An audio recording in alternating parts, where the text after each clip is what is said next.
What's up guys, this is Jasper from Amsterdam Vintage Watches. Thanks for tuning in. Today we're going to talk about how to become a vintage watch dealer.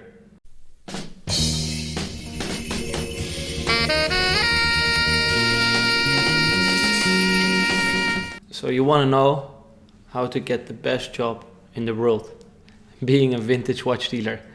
I get that question asked a lot. So it's finally time. I decided to show you guys a little bit of my world and how I got here. And we're going to talk about that in some easy steps. But first we're going to start with the very first step, and that's what watch is on my wrist. The wrist check for today. We're talking about a 70s Rolex Explorer, reference 1016, the beautiful watch with the 369. It's a very, very clear watch, and I love the watch till death. And it's on my wrist for, I think, 4 or 5 days right now. But it will be on my wrist for the next 2 weeks because I love the watch. So before I will sell it, I will wear it. And I will be wearing it during the video, talking about how to become the best vintage watch dealer. The vintage watch market is quite widespread, so tip number 1 is pick your niche. This business is quite capital intensive, if I can say it like that. So make sure your budget is up for it, and also you're confident enough to carry this risk and also carry this responsibility. And to lower the risk, it's best to get an area of expertise. Research your market, research your competition, make sure you limit everything around you so you have the focus on your watches. These watches have to be your own style, it has to fit your personality, because people will see that. And make sure you specialize in a specific price range or either a brand or era, so it's a certain time period. And that's the best way to do it, so people will know you for one reason, selling great watches in a specific era. So pointer number 2 is choose your market. You want to go online or have a brick and mortar store, or do both. First of all, brick and mortar store is way costlier. It takes much more time. It requires a bigger budget to set it all up. And starting on the internet is very low cost. Can do it very easily. In an afternoon you can set yourself up on an eBay account. You can make a Chrono24 account, which comes in very handy also to connect with other dealers. And of course, it's been said an awful lot, but get yourself a proper social media account, Facebook and Instagram, because it's nice to stay up to date on the demand and on what's buzzing. It's easy to see if you follow a couple of nice accounts, and it's also very handy to come in contact with potential buyers and potential sellers. So choose your market. Online, do you want a brick and mortar store or you want to do both?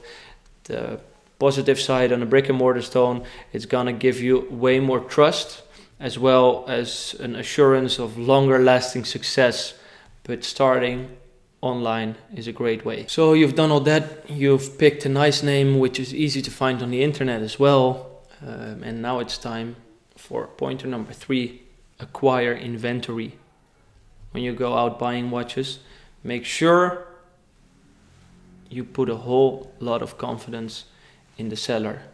You can't put a price tag on trust, so try to get yourself in the inner circle of reputable dealers. Make sure you deal with people on a longer term so that they get to know you, you get to know them, and you're confident in what you're buying. Don't make that mistake buying that too good to be true deal. Go for the long run. Make sure you do 10 times a great deal instead of one great deal and 9 times a shitty one, but you took the risk. It's bad. Just go for the stable deals. Find yourself the good guys around you. eBay and pawn shops and fairs can be great. You can really make that deal, but you have to know your fucking shit. So research before you buy there so you won't get fucked over, most importantly. And build your network around you with people that you can trust. So we've talked about your network, and that's pointer number 4, connections.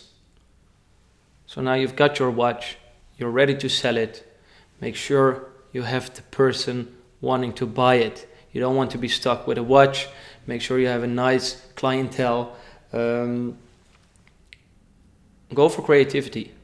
Internet has been mentioned before. It's an easy way to attract people, but don't be a dime in a dozen.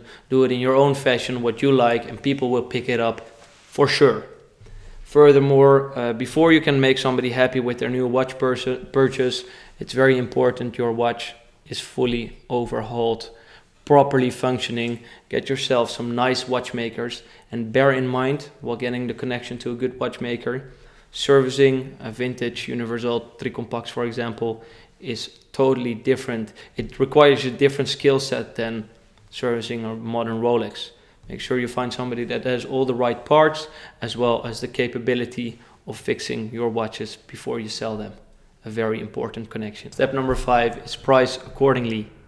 So research the market, find out what's a realistic selling price, and you don't have to be the cheapest. Of course, the market is so transparent nowadays with the internet, but you have to be able to justify your asking price.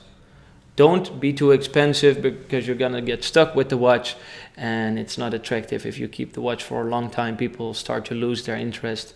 It's better to have a quick selling capacity, but also bear in mind the costs, the overhead, the VAT, the servicing of the watch. It's all very important, and take that in account while buying the watch as well, so you won't end up losing money. So by now you've got your buyers, you've got your watchmakers, and you've got your sellers.